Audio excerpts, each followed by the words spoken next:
नमस्कार मित्रमैत्रिणींनो, माझ्या यूट्यूब चॅनलमध्ये तुमचं स्वागत आहे. त्रिपुरी पौर्णिमा 5 नोव्हेंबर रोजी साजऱ्या होणाऱ्या त्रिपुरी पौर्णिमेचं महत्त्व, पूजाविधी, त्रिपूर कसा लावावा, दीपदान कसं करावं, त्रिपुरारी पौर्णिमेची विशेष कथा आणि शुभ मुहूर्त या संबंधित संपूर्ण सविस्तर माहिती चला जाणून घेऊया. त्रिपुरारी पौर्णिमा कार्तिक महिन्यात येणारी पौर्णिमा ही अतिशय खास मानली जाते, जिला कार्तिक पौर्णिमा किंवा त्रिपुरारी पौर्णिमा आणि काही ठिकाणी देव दिवाळी असा अनेक नावांनी ओळखलं जातं.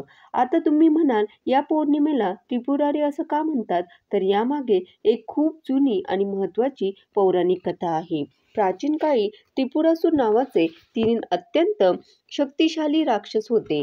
तारकासूर राक्षसाचे ते पुत्र होते.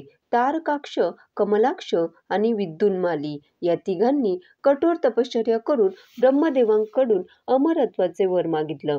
पण ब्रह्मदेवाने त्यांना अमरत्वाऐवजी दुसरं काही मागण्यास सांगितलं.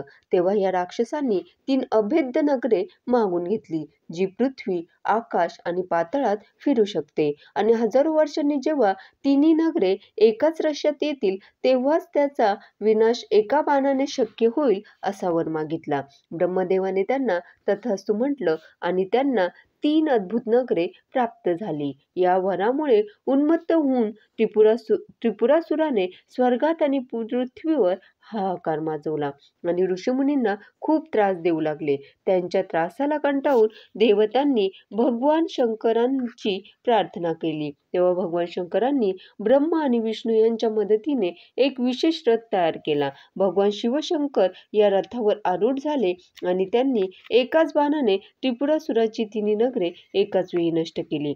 कार्तिक पौर्णिमेच्या दिवशी ही घटना घडल्यामुळे भगवान शंकराला त्रिपुरारी असं नाव मिळालं आणि हा दिवस त्रिपुरारी पौर्णिमा म्हणून ओळखला जाऊ लागला. या विजयामुळे देवलोक आनंदित झाला आणि देवतांनी स्वर्गात दिवे लावून आनंदोत्सव साजरा केला. म्हणूनच याला देवदिवाळी असंही म्हणतात. त्रिपुरारी पौर्णिमा केवळच त्रिपुरासुराच्या वधामुळेच महत्त्वाची नाही, तर या दिवशी अनेक शुभ घटना घडल्या आहेत आणि या दिवसाचे अनेक पैलू आहेत. जसं हरिहर भेट, या दिवशी भगवान श्रीहरी विष्णू आणि शिवशंकरांची भेट होते अशी धार्मिक मान्यता आहे. त्यामुळे भक्त शिव आणि विष्णू दोघांची पूजा करतात आणि बेल आणि तुळस अर्पण करतात. आणि हरिहर भेट विशेषतः वैकुंठ चतुर्दशी या नावाने सुद्धा ओळखली जाते. आणि दुसऱ्याच दिवशी पौर्णिमा तिथी असते. एवढंच नाही, तर त्रिपुरारी पौर्णिमेला भगवान विष्णूंनी याच दिवशी मत्स्य अवतार घेतला होता असंही मानलं जातं. चातुर्मास समाप्तीनंतर सुरू झालेल्या तुळशी विवाहांना कार्तिक पौर्णिमेला सांगता होते. हा तुळशी विवाहाचा शेवटचा दिवस असतो. शिवाय या दिवशी गुरु नानक जयंती सुद्धा साजरी केली जाते. आता प्रश्न येतो, त्रिपुरारी पौर्णिमेला करायचं काय? तर या दिवशी काही विशेष गोष्टी केल्यास पुण्य मिळतं आणि जीवनातील नकारात्मकता दूर होते अशी श्रद्धा आहे. या दिवशी सकाळी लवकर उठून पवित्र नदीत स्नान करावं. हे अत्यंत शुभ मानलं जातं. शक्य नसेल तर घरातच पाण्यात थोडंसं गंगाजल मिसळून स्नान करावं. अनेक भक्त या दिवशी उपवास करतात. उपवास न केल्यास सात्विक भोजन ग्रहण करावं. भगवान शिव, भगवान विष्णू आणि गंगा मातेची पूजा करावी. कार्तिकेय स्वामींची पूजा सुद्धा या दिवशी फलदायी मानली गेली आहे. विशेषतः दक्षिण भारतात आणि महाराष्ट्रातील काही ठिकाणी त्यांची पूजा केली जाते. त्यांच्या दर्शनानं जीवनातील अडचणी दूर होतात आणि यश मिळतं. या दिवशी आपण ओम सोम सोमाय नमः, ओम विष्णवे नमः, ओम कार्तिकेय नमः यांसारख्या मंत्राचा जप करावा. या दिवशी दीपदान करण्याला विशेष महत्त्व आहे. घराच्या अंगणात, दारात, तुळशी वृंदावनापाशी आणि मंदिरात दिवे लावावेत. गरजूंना अन्न, वस्त्र किंवा आर्थिक मदत करणं पुण्यकारक मानलं जातं. या दिवशी दान दिल्यानं अनेक पापांचाही नाश होतो. या दिवशी विशेष म्हणजे त्रिपूर दान केलं जातं. पण हा त्रिपूर कसा लावावा आणि दीपदान कसं करावं? तर त्रिपूर म्हणजे एक प्रकारचा मोठा दिवा किंवा अनेक दिव्यांची आरस असते. त्रिपुरासुराच्या वधानंतर देवतांनी दिवे लावून आनंद साजरा केला. त्याच परंपरेनुसार या दिवशी दीपदान केलं जातं. अनेक ठिकाणी शिवमंदिरात उंच खांबावर त्रिपूर वात लावली जाते. यालाच दीपमाळ असंही म्हणतात. तुम्ही घरीही दीपदान करू शकता. यासाठी मातीच्या पणत्या किंवा पितळीचे दिवे वापरू शकता. आता संध्याकाळी शिव मंदिरात जाऊन दीपदान करणंही अत्यंत शुभ मानलं जातं. शक्य असेल तर मंदिरात दीपमाळांवर दिवे लावावे.